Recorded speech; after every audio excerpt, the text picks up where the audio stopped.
Hello નમસ્કાર વિદ્યાર્થી મિત્રો, સ્વાગત છે તમારું આજના નવા વિડીયોની અંદર.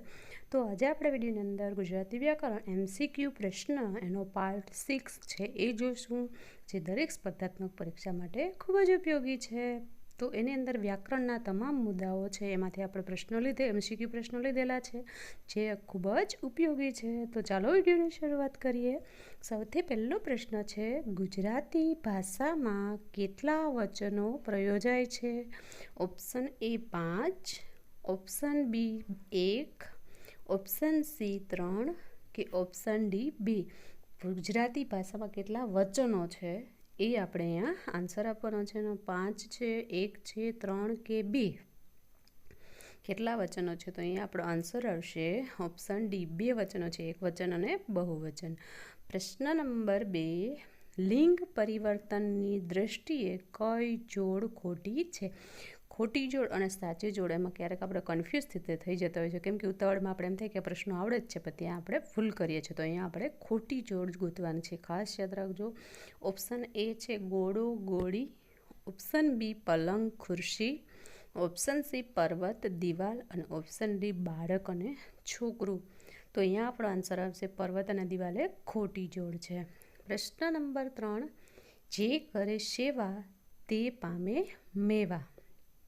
જે કરે સેવા તે પામે મેવા, જે તે કેવા પ્રકારનું સર્વનામ છે?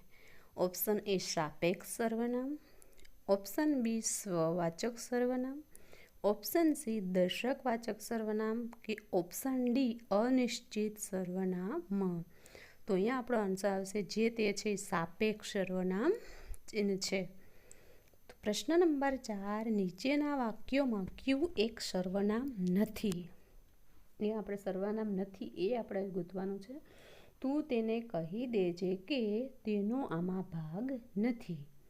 તો ઓપ્શન A છે તેનો, ઓપ્શન B આમાં, ઓપ્શન C તું અને ઓપ્શન D તેને. તો આ ચારમાંથી સર્વનામ નથી એવું કયું ઓપ્શન છે? તો અહીંયા આપણો આન્સર આવશે B આમાં છે એ સર્વનામ નથી. પ્રશ્ન નંબર 5, નીચેનામાંથી વિશેષણ ન હોય તેવો શબ્દ શોધો. વિશેષણ ન હોય તેવો શબ્દ શોધવાનો છે. તો ઓપ્શન A છે માયાળુ, ઓપ્શન B મધુર, ઓપ્શન C ચળકાટ કે ઓપ્શન D સાંસારિક. વિશેષણ ન હોય એવો શબ્દ આપણે ગોતવાનો છે.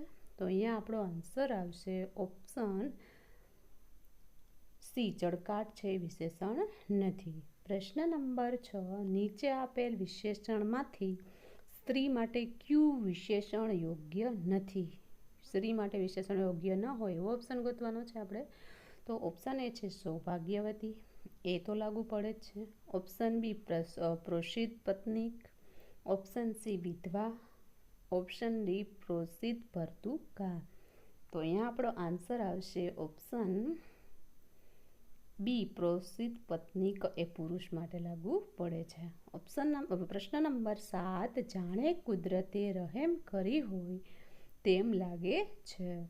ક્રિયા વિશેષણ શોધો. વાક્યની અંદરથી આપણે ક્રિયા વિશેષણ શોધવાની છે કે જાણે કુદરતે રહેમ કરી હોય તેમ લાગે છે. તો ઓપ્શન A છે કુદરત, ઓપ્શન B જાણે, ઓપ્શન C લાગે કે ઓપ્શન D કરી. ક્રિયા વિશેષણ શોધવાનું છે.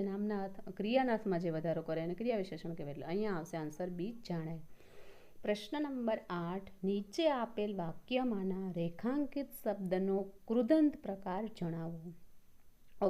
લખવું વાંચવું એ કંઈ કેળવણી નથી. એ લીટી દોરેલું છે શબ્દ કયું કૃદંત દર્શાવે છે? ઓપ્શન A વિધ્યર્થ કૃદંત, ઓપ્શન B સંબંધક કૃદંત, ઓપ્શન C ભવિષ્ય કૃદંત કે ઓપ્શન D વર્તમાન કૃદંત. તો વા વી એ કેમાં આવે? તો કે આપણો આન્સર આવશે વિધ્યર્થ કૃદંત છે. પ્રશ્ન નંબર 9, ઉગતા સૂરજને સૌ કોઈ પૂજે. કૃદંતનો પ્રકાર જણાવો. ઉગતા, તો કયું કૃદંત છે આપણે કહેવાનું છે? ઓપ્શન A હેત્વર્થ કૃદંત, ઓપ્શન B ભવિષ્ય કૃદંત, ઓપ્શન C વર્તમાન કૃદંત કે ઓપ્શન D સંબંધક ભૂત કૃદંત. તો ભવિષ્ય કૃદંતની અંદર નાર પ્રત્યય આવે છે, સંબંધકની અંદર ઈને આવે છે. તો અહીંયા આપણે છે એટલે વર્તમાન કૃદંત કહેવાય છે. પ્રશ્ન નંબર 10, આવું ટીવી ગામમાં ફક્ત 2 જણાને ત્યાં જ છે. નિપાત શોધો. નિપાત શોધવાનો છે વાક્યની અંદર કે આવું ટીવી છે એ ગામમાં ફક્ત 2 જણાને ત્યાં જ છે. ઓપ્શન એ ફક્ત, ઓપ્શન બી ત્યાં, ઓપ્શન સી ગામમાં અને ઓપ્શન ડી 2 જણાને. જો આપણે નિપાત ખબર હોય તો ફટાફટ એનો આન્સર આવડી જાય. તો અહીંયા આપણો આન્સર બનશે ઓપ્શન એ ફક્ત છે, નિપાત છે. પ્રશ્ન નંબર 11, વડોદરાથી ગાડી ઉપડી. રેખાંકિત પદની વિભક્તિ કઈ? વિભક્તિ ઓળખવાનું છે. થી, થકી, વડે કે અથી છે એટલે છૂટું પડવાનો અર્થ દર્શાવે છે કે વડોદરાથી ગાડી ઉપડી. તો કઈ વિભક્તિ છે? તો ઓપ્શન એ અધિકરણ, ઓપ્શન બી અપાદાન, ઓપ્શન સી સંપ્રદાય કે ઓપ્શન ડી કર્તા વિભક્તિ. તો અહીંયા આપણો આન્સર આવશે અપાદાન, એટલે કે છૂટા પડવાનો અભાવ દર્શાવે છે. પ્રશ્ન નંબર 12, નીચેનામાંથી 7મી વિભક્તિ કઈ છે? વિભક્તિના પણ બીજા નામ છે એ પણ આપણે ખાસ યાદ રાખવાના છે. તો અહીંયા 7મી વિભક્તિને કઈ વિભક્તિ કહેવામાં આવે છે? ઓપ્શન એ કર્મ વિભક્તિ, ઓપ્શન બી તાદાત્ય વિભક્તિ, ઓપ્શન સી અધિકરણ વિભક્તિ કે ઓપ્શન ડી કરણ વિભક્તિ. તો અહીંયા 12મા પ્રશ્નોનો આન્સર છે 7મી વિભક્તિને છે એ ઓપ્શન આવશે અહીંયા સી અધિકરણ વિભક્તિ કહેવાય છે. પ્રશ્ન નંબર 13, નીચેનામાંથી કયો સમાસ એક પદ પ્રધાન નથી? એક પદ પ્રધાન ન હોય એવો સમાસ કયો છે?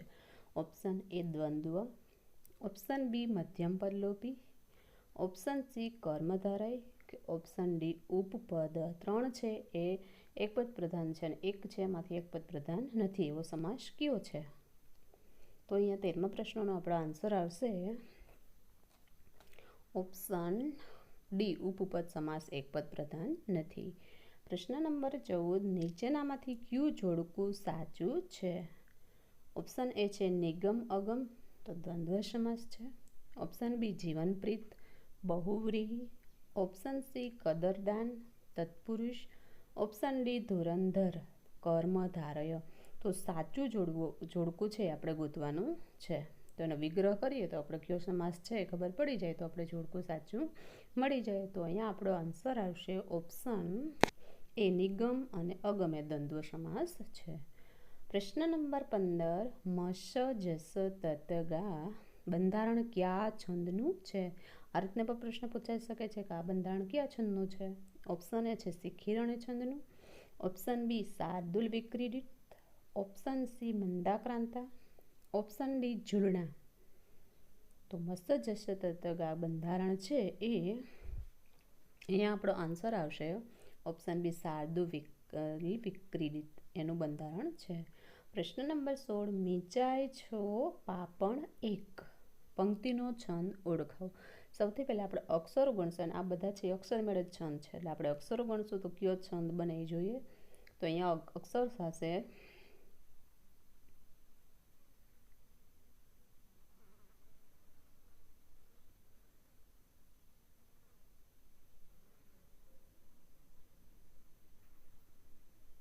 અગિયાર અક્ષર છે ને એ આવશે ઇન્દ્ર વ્રજા. પ્રશ્ન નંબર 17, કયા છંદમાં 24 માત્રાઓ હોય છે? ઓપ્શન કયો છંદ છે કે એની અંદર 24 માત્રાઓ છે? ઓપ્શન એ દોહરો, ઓપ્શન બી ઝૂલણા, ઓપ્શન સી ચુપાઈ કે ઓપ્શન ડી મનહર છંદ. તો દોહરાની અંદર કેટલી માત્રા? ઝૂલણાની છે એ સૌથી વધારે છે, 37 માત્રાઓ હોય છે. તો અહીંયા આપણો આન્સર આવશે દોહરો, કેમ કે એમાં 24 માત્રા આવે છે. મનહર 16 + 15 હોય છે અને ચુપાઈ. એના પછી 18મું છે આપેલ પંક્તિનો છંદ જણાવો. કયો છંદ છે આપણે ઓળખાવાનો છે? દીપકના 2 દીકરા કાજળને અજવાસ, એક કપૂત કાળું કરે અને બીજો દિયે પ્રકાશ. તો અહીંયા બધા છંદ છે એ મનહર છે એક અક્ષર મેળ છે, બાકીના માત્રા મેળ છે. તો મનહર તો થતો નથી, તો બીજા છંદ છે આપણે જોઈએ તો અહીંયા આપણો આન્સર આવશે દોહરો છંદ છે. પ્રશ્ન નંબર 19, ઉપમાન અને ઉપમેયને એકરૂપ દર્શાવતા કયો અલંકાર બને છે? ઉપમેય અને ઉપમાનને એકરૂપ બતાવીએ ત્યારે કયો અલંકાર બને? ઓપ્શન એ યમક, ઓપ્શન બી શ્લેષ, ઓપ્શન સી રૂપક કે ઓપ્શન ડી ઉપમા. તો ઉપમેયને ઉપમાનનું એકરૂપ દર્શાવવા માટે અહીંયા આપણો આન્સર આવશે ઓપ્શન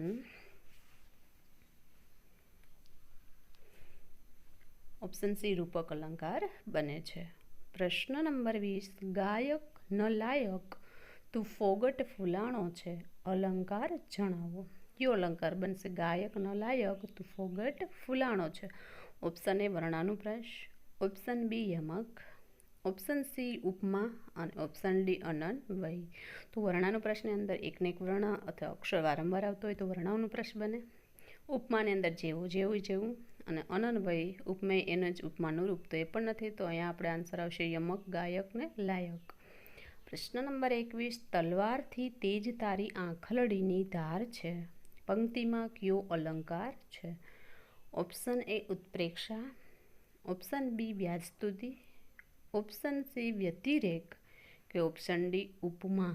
કયો અલંકાર છે આપણે ઓળખાવાનો છે. તલવારથી તેજ તારે આંખલડીની ધાર, એટલે એકથી બીજાને ચડિયાતું બતાવવામાં આવ્યું છે ત્યારે બને અલંકાર વ્યતિરેક, એટલે આન્સર આવશે સી. પ્રશ્ન નંબર 22, ઝરણા નાનપણમાં ખૂબ રડતી, વાક્યમાંથી ક્રિયાપદ શોધો. ઝરણા છે નાનપણમાં ખૂબ રડતી, માં ક્રિયાપદ કયું છે? ઓપ્શન એ ખૂબ, ઓપ્શન બી રડતી, ઓપ્શન સી ઝરણા અને ઓપ્શન ડી નાનપણ. તો જે કાર્ય જે કરતી હોય એ ક્રિયા થતી હોય તો એ ને ક્રિયાપદ કહેવાય છે. કઈ ક્રિયા કરે છે એ? તો રડતી છે એ ક્રિયા કરે છે રડવાની, તો અહીંયા આવશે રડતી ક્રિયાપદ. ઓપ્શન નંબર 23, ઇન્દિરા પાણી રેડે છે, કર્મણી વાક્ય રચના દર્શાવતું વિકલ્પ શોધો. તો કર્મણીની અંદર આપણે યાદ રાખવાનું છે થી થકી વડે વાક્ય છે કરતા એને જોડેલું હોય છે.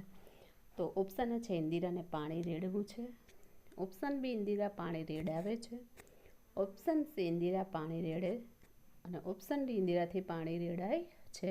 તો આન્સર આવશે આપણે ઓપ્શન ડી ઇન્દિરાથી પાણી રેડાય છે, કેમ કે થી વાક્ય જોડાયેલો હોય છે.